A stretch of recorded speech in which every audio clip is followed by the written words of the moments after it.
오늘은 심양에서 길채를 버리고 간 구원무가 꾸미고 있는 계획이 무엇이고 이로 인해 길채와 장현이 어떻게 해서 혼인이 가능하게 되는지 그 이유를 알려드리겠습니다. 단 해당 내용은 개인적인 분석을 통해 유추된 내용인 만큼 본방송과는 다를 수 있음을 미리 알려드립니다. 그럼 먼저 지난 13회로 가보겠습니다. 원무와 박대는 포로로 끌려간 길채를 구하기 위해 속환값을 급히 마련해 심양으로 떠납니다. 그런데 가던 도중에 함께 주막에 묵고 있던 한 아비가 자신의 아들을 속환시키기 위해 원무의 돈을 가지고 도망쳐버리죠. 이에 원무는 급히 쫓아가 그를 붙잡았지만 오히려 가지고 있던 길채의 속환값을 모두 줘서 보내줍니다. 그 이유는 황당하게도 이 아비의 말 한마디 때문이었죠. 절개를 잃은 부인을 속환해서 뭐하냐며 부인은 다시 구하면 된다는 그 말 한마디의 말입니다. 즉 원무는 이때부터 길채를 버리고 새 아내를 얻기로 결정한 게 아닐까 의심됩니다. 하지만 원무는 아직 미련이 남아있었습니다. 자신의 두 눈으로 길채의 상황을 봐야 미련 없이 길채를 버리고 떠날 수 있었을 테니까요. 결국 속환값도 없이 무작정 박대를 데리고 심양으로 향합니다. 그리고 자신이 속으로 원하던 답변을 얻게 되죠. 길채의 초상화를 보고 알아본 부우치가 길채는 이미 팔렸다며 지금쯤 산의 맛을 잔뜩 보고 노곤해져 있을 거라고 말했으니까요. 이에 원무는 부우치 일당과 잠시 다투기 했지만 뒤도 돌아보지 않고 조선으로 와버렸죠. 부우치가 길채가 어디에 있는지 알려주겠다고 했음에도 말이죠.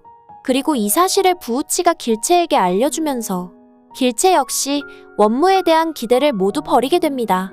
부우치 말대로 서방은 절대 아내를 찾으러 오지 않는다는 그 말이 현실이 돼버렸으니까요. 다음은 연인 14회로 가보겠습니다. 연주는 원무를 찾아와 종사관이 공무에 바쁘시니 자신이라도 심양에 길채를 찾으러 갔다 오겠다고 말합니다. 이에 원무는 황당하다는 듯 고개를 돌리며 혀를 찬 뒤 이렇게 말하죠. 내 부인을 다른 사내가 찾으러 가면 사람들이 어찌 생각하겠습니까? 그게 내 안 사람을 돕는 일인지 아십니까? 이어 구원무는 연준에게 내 집안일이니 상관치 말라고 말한 뒤 심양에 사람을 보냈으니 곧 좋은 소식이 있을 거라고 말합니다. 그런데 원무가 길채에게 사람을 보낸 건 사실일까요? 혹 보내지도 않고 연준이 심양에 길채를 찾으러 갈까봐 둘러댄 말은 아닐까요? 하지만 일단 보냈다고 하니 믿기로 하고 왜 사람을 보냈는지 원무의 그 시커먼 속내를 알아보겠습니다. 첫 번째, 길채를 죽이기 위해 사람을 보냈을 가능성입니다. 전 이건 솔직히 아니라고 보고 있습니다. 그 이유는 원무가 굳이 심양까지 사람을 보내서 포로로 팔려간 아내를 죽일 이유가 없기 때문입니다. 즉 길채의 목을 조르는 사람은 전에도 말씀드렸지만 아버지일 확률이 더 높습니다. 두 번째는 길채를 속환시키기 위해서 사람을 보냈을 가능성인데요. 이것도 솔직히 그 가능성이 낮은 이유가 아무리 원무라고 하여도 그리 큰 돈을 급히 또 마련한다는 건 쉽지 않기 때문입니다. 세 번째는 원무가 길채에게 인편으로 이혼을 통보하는 서신을 보냈을 가능성입니다. 참고로 조선은 건국 직후부터 모든 나라의 형법은 한결같이 대명률에 따랐습니다. 그리고 대명률에는 남편이 이혼을 원하면 허락한다는 문구가 있죠. 거기에다 길채는 환양녀 취급을 받고 있고 행여 조선에 돌아온다 하여도 남편이 이혼을 원하면 할 수밖에 없는 상황입니다. 결과적으로 원무는 길채가 양반과 여인으로서 마땅히 지켰어야 할 절개를 잃었다 하여 이혼을 통보하는 서신을 보냈고 조선에 남아있는 가족은 자신이 돌보겠다고 말했을 것 같습니다. 그리고 이혼을 합의하는 편지를 다시 인편에 보내달라고 요청했겠죠. 알다시피 원무는 현재 부우치의 말을 믿고 길채가 청나라인에게 팔려가 그곳에서 첩이된 걸로 알고 있으니까요. 즉 14회에서 원무가 연준과 대화를 끝낸 후에 자신의 방에서 한숨을 내쉬고 멍하니 앉아서 결심했다는 듯 고개를 끄덕이는 이유도 이 때문이라는 것이죠. 아마 원무는 길채를 위해서라도 자신을 위해서라도 잘한 결정이라고 생각했을 테니까요. 다음은 연인 15회 예고편으로 가보겠습니다. 길채는 한양에서 누군가가 자신을 찾아왔다는 말에 밖으로 나와봤을 것입니다. 아마도 그 사람은 부우치를 먼저 찾아갔다가 황녀에게 팔려갔다는 소식을 접하고 다시 심관에 들러 유씨 부인의 행적을 물은 뒤 찾아왔을 가능성이 큽니다. 그리고 량음이 이걸 보고 조선으로 돌아가냐고 길채에게 물은 것이죠. 하지만 길채는 나리의 회복을 도울 거라며 떠나지 않는다고 답하죠. 그런데 이 장면에서 길채 앞 탁자 위에 지필묵이 올려져 있는 거 보셨나요? 즉 이건 길채가 누군가에게 서신을 보내기 위해 준비한 것이라는 거죠. 아마도 길채가 구원무의 이혼 요청에 응하는 서신을 보내려고 한 게 아닐까 싶습니다. 이런 이유로 길채가 가족 걱정을 하지 않고 장현 곁에서 남기로 한 것이죠. 하지만 행여 몰라 은혜에게도 안부를 전하는 편지를 따로 보낼 듯합니다. 그 누구보다도 자신을 걱정하고 있는 사람이 바로 은혜라는 걸 길채도 알 테니까요.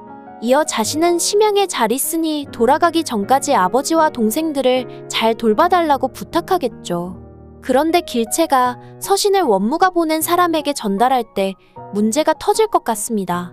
그 사람이 잠시 밖으로 나온 장현을 결국 보게 되는 것이죠. 참고로 구원무 부하는 장현의 얼굴을 한번 본 적이 있습니다.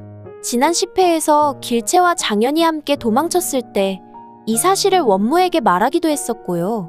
얼마 뒤 조선에 도착한 그는 원무에게 길채의 서신을 전달한 뒤 이런 말을 할 것 같습니다.